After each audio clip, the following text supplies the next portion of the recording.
What if time isn't the problem? What if the real reason you feel overwhelmed isn't about how much you have to do, but how little time you think you have to do it? Every day feels like a countdown. Your calendar is full, your task list is long, and your head is spinning. But even when you manage to check off every item, something inside you still feels behind. That tension, that guilt, that creeping sense of failure, that's not about poor time management. It's about something deeper. Time anxiety. And here's the truth Chris Guillebeau wants you to know.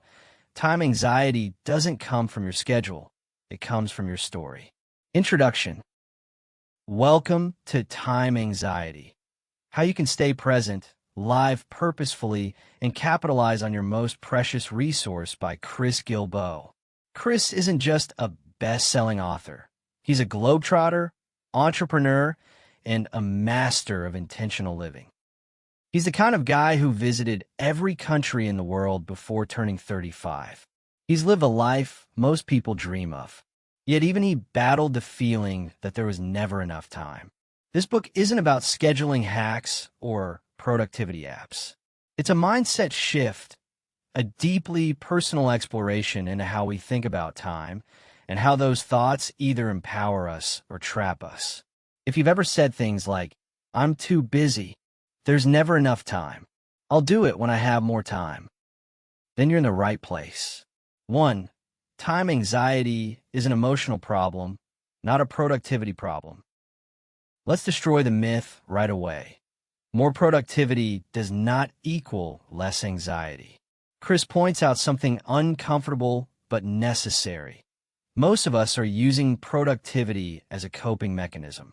We think that if we just become more efficient, the anxiety will go away. But it doesn't, because the issue isn't how much you're doing. It's how you're feeling about what you're doing. Think of it like this. You can organize your calendar, plan every minute, and hit every goal. But if your internal script still says, "I'm not doing enough," you'll always feel like you're failing. That's time anxiety. It's the inner voice whispering, "You're wasting time," even when you're resting. It's the guilt that follows you on vacation. It's the panic when you're not optimizing every moment. And until you shift your mindset, no planner or app can save you. 2. The 3 types of time anxiety.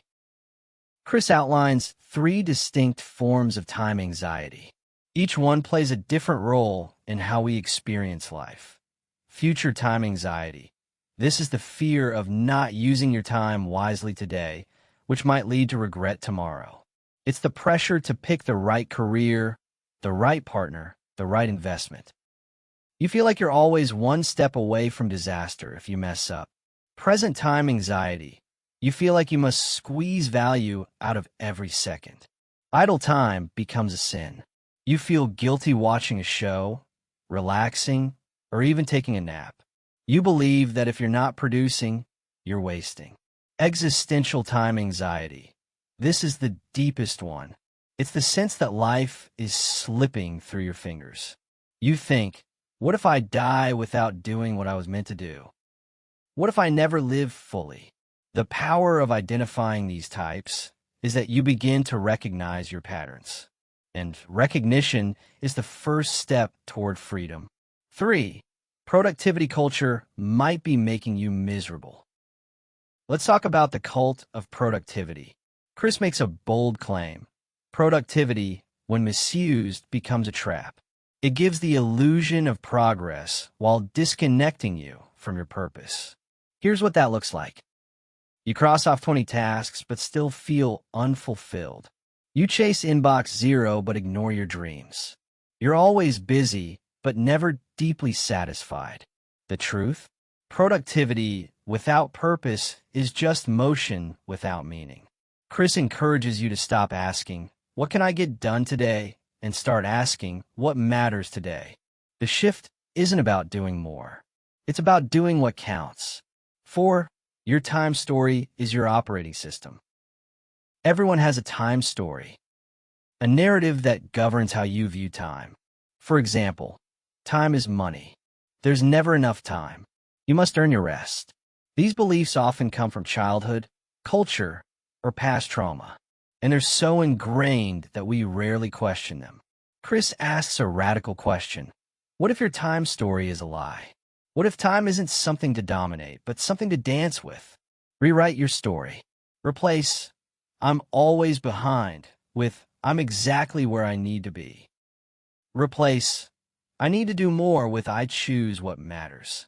Because when your story changes, so does your experience of time. 5. Busyness is not a badge of honor. Our culture glorifies busyness. We wear it like a medal. I'm so slammed. I'm running around nonstop. I barely have time to breathe. Chris exposes this for what it is: a mask, a socially acceptable way to feel important. But busyness is not the same as purpose. In fact, it often distracts us from what we care about. He writes, "We've confused motion with meaning. The antidote? Simplicity. Practice doing less, more intentionally. Say no to what doesn't serve you.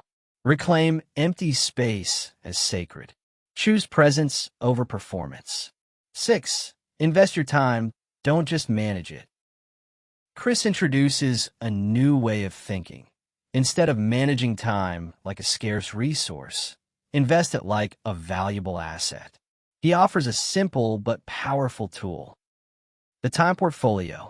Break your time into categories: work, what pays the bills; play, what brings joy; growth, what helps you evolve; rest, what restores you; contribution, what gives back. Audit your life. Where's your time going? Is your portfolio balanced? Is it aligned with your values? Don't spend time. Invest it. 7. Anchor yourself in the present. To combat time anxiety, create time anchors, rituals that bring you back to now. This could be morning journaling, evening walks, screen-free Sundays, a gratitude practice.